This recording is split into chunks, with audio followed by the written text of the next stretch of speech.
देश में किसी भी गरीब परिवार के लिए सबसे बड़ा डर बीमारी का होता है। इलाज के महंगे बिल, दवाइयों का खर्च और अस्पताल में भर्ती होने का डर, ये सब एक झटके में पूरे घर का बजट हिला देता है। ऐसे में साल 2018 में सरकार ने एक बड़ी उम्मीद जगाई थी।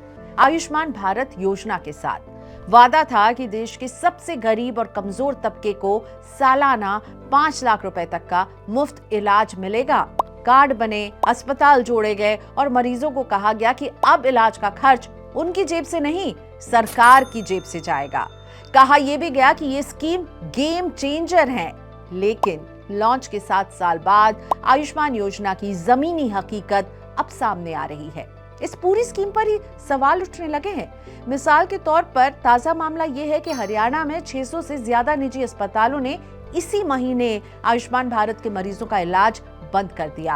अब आप पूछेंगे कि आखिर निजी अस्पताल ऐसा क्यों कर रहे हैं? तो इसकी वजह यह है कि सरकार को जो पैसे चुकाने थे वो सरकार ने नहीं दिए। अब जब सरकार पैसा नहीं दे रही है तो निजी अस्पताल ने आयुष्मान कार्ड वाले मरीजों का इलाज ही बंद कर दिया। इंडियन मेडिकल एसोसिएशन हरियाणा के मुताबिक सरकार पर प्राइवेट हॉस्पिटल्स का करीब 500 करोड़ रुपए बकाया है और इसमें से सिर्फ 245 करोड़ रुपए ही चुकाए गए हैं। यहीं से सवाल खड़े हो रहे हैं कि क्या देश की सबसे बड़ी हेल्थ इंश्योरेंस स्कीम की कामयाबी सिर्फ कागजों तक ही सीमित है? क्यों अस्पताल इससे दूरी बना रहे हैं? क्या सरकार के पास इतने पैसे नहीं है या फिर सिस्टम में कोई और गहरी खामी है? और अगर अस्पताल इलाज बंद करते रहे तो लाखों गरीब मरीजों का क्या होगा? इन सवालों के जवाब हम आपको देंगे बीमा से बनेगी बात के इस खास वीडियो में। नमस्कार, मैं हूं प्रियंका संभव और आप देख रहे हैं मनी 9। कहानी शुरू होती है साल 2018 से, जब प्रधानमंत्री नरेंद्र मोदी ने आयुष्मान भारत प्रधानमंत्री जन आरोग्य योजना शुरू की।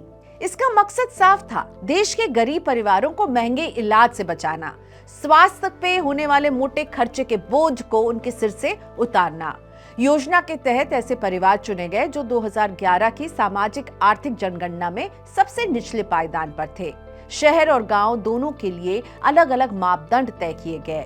कार्ड धारक किसी भी पंजीकृत सरकारी या निजी अस्पताल में जाकर मुफ्त इलाज करा सकता था।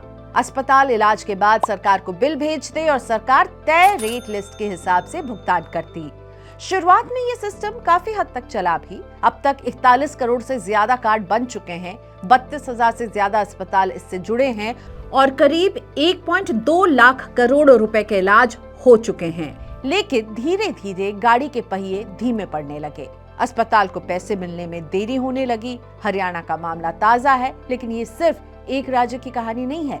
3 साल पहले चंडीगढ़ का मशहूर पीजीआई अस्पताल भी इलाज रोक चुका था क्योंकि पंजाब सरकार ने 16 करोड़ रुपए के बिल का भुगतान नहीं किया था। आंध्र प्रदेश, तेलंगाना, कर्नाटक जैसे राज्यों में भी कई निजी अस्पताल इस योजना में जुड़ने से कतरा रहे हैं। समस्या सिर्फ भुगतान में देरी तक सीमित नहीं है। एक और बड़ी शिकायत है, सरकार ने इलाज के जो रेट पैकेज तय किए हैं वो इतने कम हैं कि निजी अस्पतालों का खर्च तक नहीं निकलता। उदाहरण के लिए, अगर किसी सर्जरी का असली खर्च 40,000 रुपए है तो योजना के तहत उसका पैकेज 20,000 रुपए तक का हो सकता है। ऐसे में अस्पताल को हर मरीज पर घाटा उठाना पड़ता है। आरटीआई से मिली जानकारी के मुताबिक फरवरी 2024 तक देश भर में अस्पतालों के करीब 1.21 लाख करोड़ रुपए के बिल पेंडिंग हैं और करीब 64 लाख मामलों का अब तक निपटारा नहीं हुआ है। सरकार का कहना है कि अब तक करीब 77% दावे निपटाए जा चुके हैं, लेकिन अस्पतालों का अनुभव कुछ और ही कहानी बता रहा है। अब अगर ये हालात बने रहे तो 2 बड़े खतरे सामने हैं। पहला, अस्पताल इस योजना से पूरी तरह किनारा कर सकते हैं, जिससे गरीब मरीजों के लिए इलाज के विकल्प घट जाएंगे। दूसरा, जिन अस्पतालों में इलाज होगा भी वहां सेवा की गुणवत्ता पर असर पड़ सकता है क्योंकि कम पैकेज और देर से भुगतान का सीधा असर इलाज की क्वालिटी पर पड़ता है।